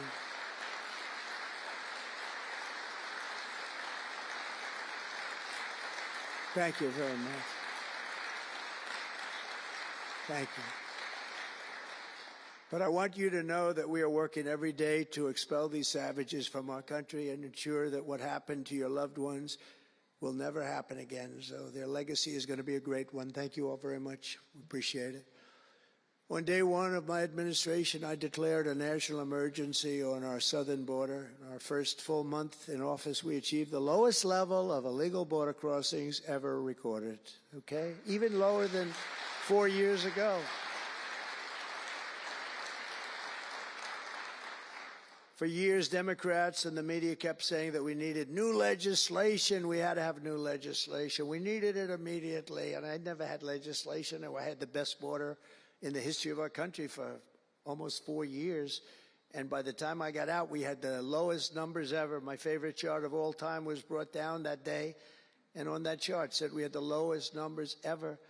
But it turned out that we really didn't need new legislation. All you needed was a new president.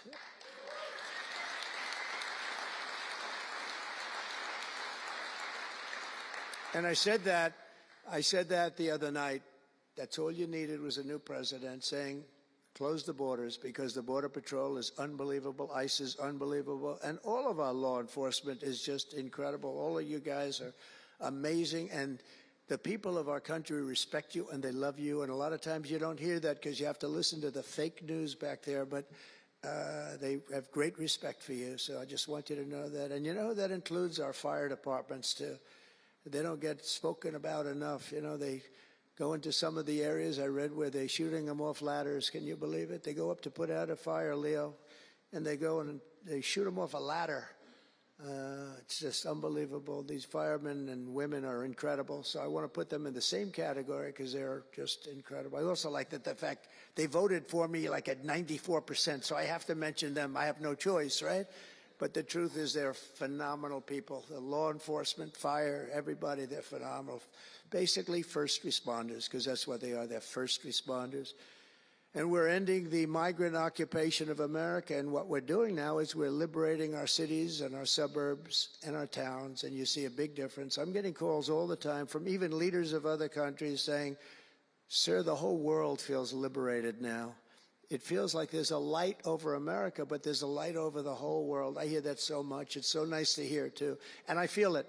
I mean, I feel it. I look at it. I see the polls. I don't know if the polls are right, but they're certainly very good. I'll take them right now. It's amazing what's taken place in such a short period of time, really 6 weeks, but it's longer than that. It's really November 5th. I think that hopefully will go down, if you do your job great, it'll go down as the most important day, one of them at least in the history of our country. You know, July 4th was 1776, it was pretty important too. But let's see if we can top it. Can we top it? I don't know. That's a tough one, but we're going to try. But it will be one of the most important days in the history of our country. So I think, and I think everybody in this room wants that to happen. Last month, we officially designated MS-13 and Tren de Aragua. That's the Venezuelan gang, the toughest gang, they say, in the world, and the Mexican drug cartels as foreign terrorist organizations. That's a big deal. Nobody wanted to do that in the past.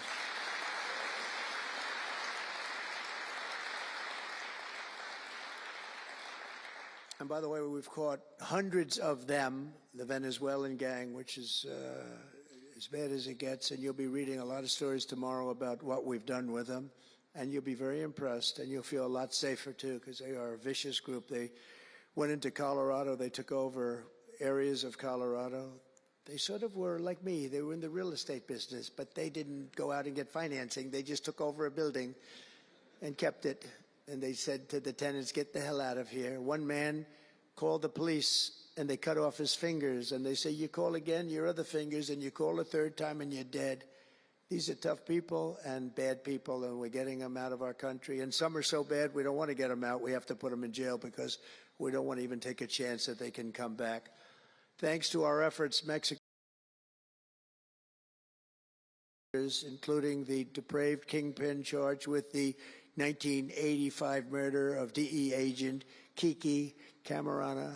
And that was a big deal, if you know. They've been looking for this person for years, many years, and we got him. This evil killer will be now prosecuted to the fullest extent of the law, and we know that, well, let's put it this way, I have to be nice, it's a very strong case. We're stopping the criminals pouring across our borders at record levels, and we're also stopping the massive quantities of deadly drugs. In 2023 alone, drug overdoses killed more Americans in 12 months than they did during the entire decade between 1980 and 1990, so 10 times more, but it's much higher than that.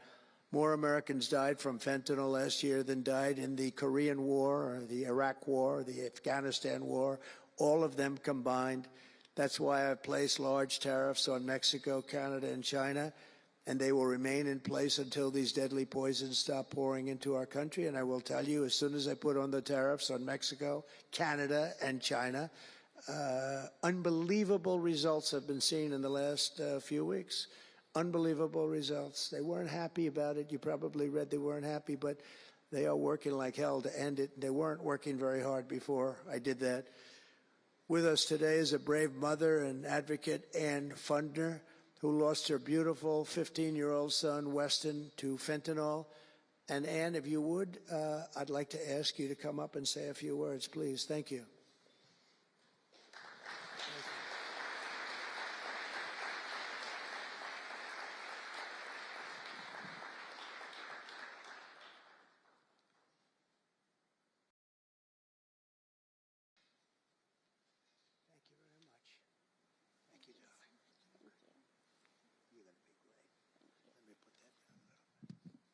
Thank you.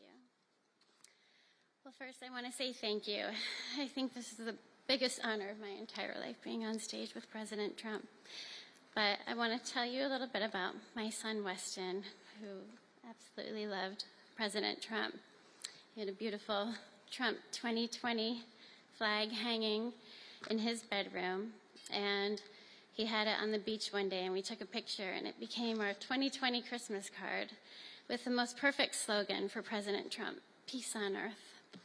But what happened in the next 4 years would be devastational to our country and our safety of our children. And in 2022, Weston lost his life, a freshman in high school at the age of 15, from a single pill that took his life. The cartels were allowed to operate on American soil and took hundreds of thousands of American lives. And so we knew there was only one person that could save us from the devastation on our American soil, and that was President Trump.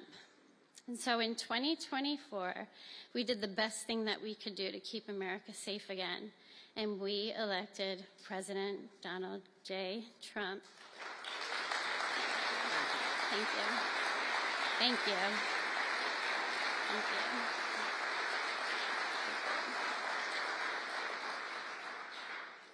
Thank you. Thank you. And he's done everything that he has promised. We have a 98% decrease in border crossings. And he has labeled the terrorist cartels terrorist organizations. And he has instilled tariffs because there is no price on human life.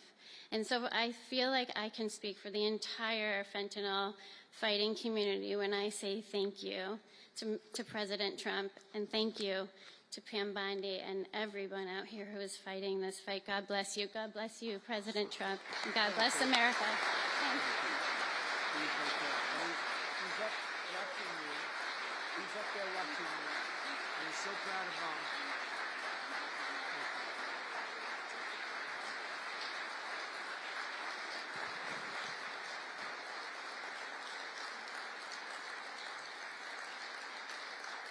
Thank you, Ann, very much.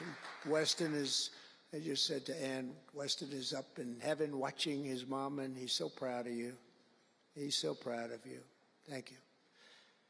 We're also joined today by a number of other American families who have lost loved ones to fentanyl, and I'd love you to just stand up for a second, and we want to acknowledge you, and also your daughters, your sons. They're looking down on you, and they're loving you like crazy. So thank you very much.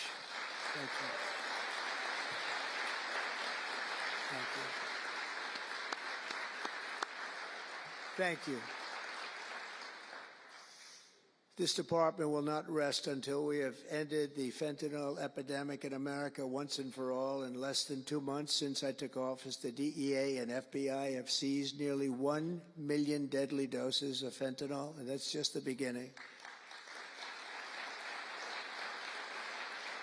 At my direction and working with Pam and everybody else, we've launched an all-out war on fentanyl traffickers, and it's a war that we're going to win. We're going to win this war. I spoke with the president of Mexico, very nice woman, very fine woman, and I said, let me ask you, you're sending a lot of drugs into our country. We're not liking it at all. Can't do that. But I said, is Mexico, does it have much of a drug? She said, no, we're not a consuming nation. I thought it was an interesting term. And I said, why? And which I've heard also, by the way, they're not a consuming nation. They distribute, but they don't consume. But I said, why are you not a consumer? Well, we're very close with family. I said, so we're very close with family, too. I mean, our families are being devastated, and we're just as close. Why else? She said, well, we spend a lot of money on advertising saying how bad drugs are. They're very rough ads. They show the skin falling off and the teeth falling out and going blind and losing hair and everything that these things do. You look like you just came out of a horrible concentration camp. And she said it was, they're rough ads. And it's not often that I feel I've learned something from a phone call, because I've had a lot of phone calls over my life. But I realized right then and there what a great idea that is. And we have hired Susie, a great person, who did a lot of our campaign work, and we've come up with an advertising campaign that's, I think, really incredible. More than anything else, it's terrible to watch. Terrible to watch. It's the only way it's going to work. And I would be, because we got the numbers down, 18% would have a blue ribbon committee headed by the First Lady of the United States, who everyone loves, and some of her friends. And, you know, they work so hard, but it's a tough deal. They're dealing with very smart and very vicious people. You know, some of those businesses, those cartels, are run better than any business in America. They say they're run incredibly, not just here. They all over the world. They're run like a major business, but in many cases better. And I said, we got it 18% down. Well, 18% is incredible. It's like a record. But when you think of it, it's not very much. And the way you get it down, if you want to get it down to close to 100%, is with the death penalty. But I think maybe America is not ready for that.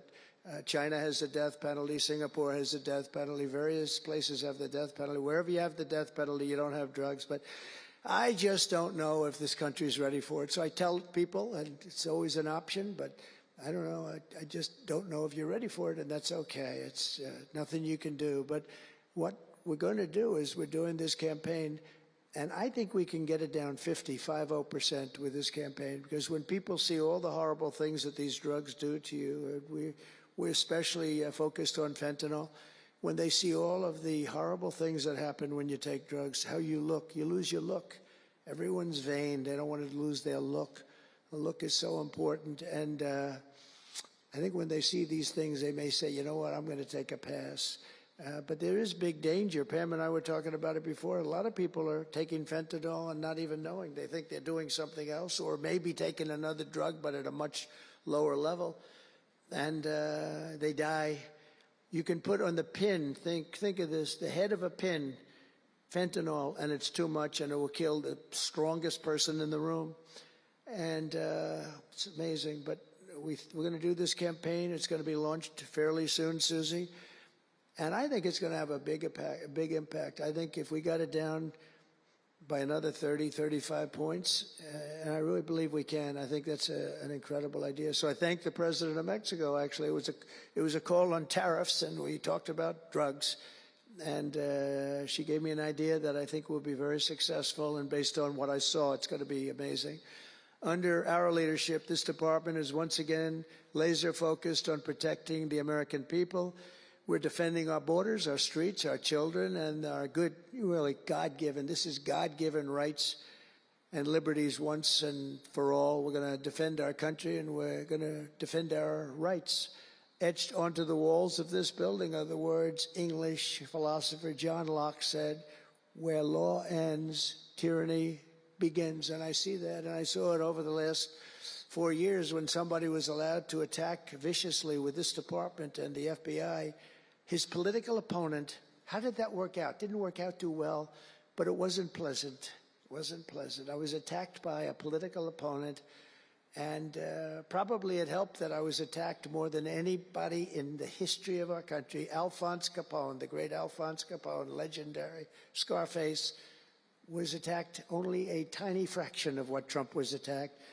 And maybe it worked out well. I don't know. If I had to give it up, I probably wouldn't, but only because I've gone through it. But I wonder what the difference would be. Maybe they helped get me elected by those margins, the big mandate that we received. But you can't go after your political opponent. Nobody's ever seen anything like it, actually. And hopefully they won't see anything like it. But now, with the return of law and order, the entire world is witnessing the triumph of American justice and American freedom. That's why we're here today, gathered with people that have love for our country. In the coming years, we will revive the storied legacy of this department, and it's happening right now. I can feel it. And rekindle the spirit of the great lawmen and legal lions of the past, Americans like Wyatt Earp, Elliot Ness, Frank Hammer, Rudy Giuliani. Rudy Giuliani had to suffer greatly, greatly. He's the greatest mayor in the history of our country. He had to suffer greatly. Ed Meese, Antonin Scalia, Robert Jackson, and Robert F. Kennedy. We will rebuild pride in our institutions. We will restore the prestige of this great department, and we will bring back faith in our justice system for the citizens of every race, religion, color, and creed. And I want to just tell you that this has been a great honor. I was asked to do it, and I said, is it appropriate that I do it? And then I realized it's not only appropriate, I think it's really important. And I may never do it again.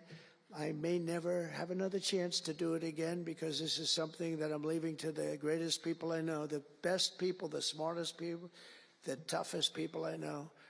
And they're going to do an incredible job. And it's an honor for me to have won this election so that I can appoint these people to do their job, and they're going to do it like you have never seen. So I just want to wish all of you good luck.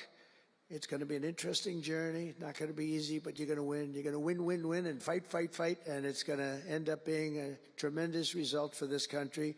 So thank you all very much. God bless America. God bless you all. Thank you.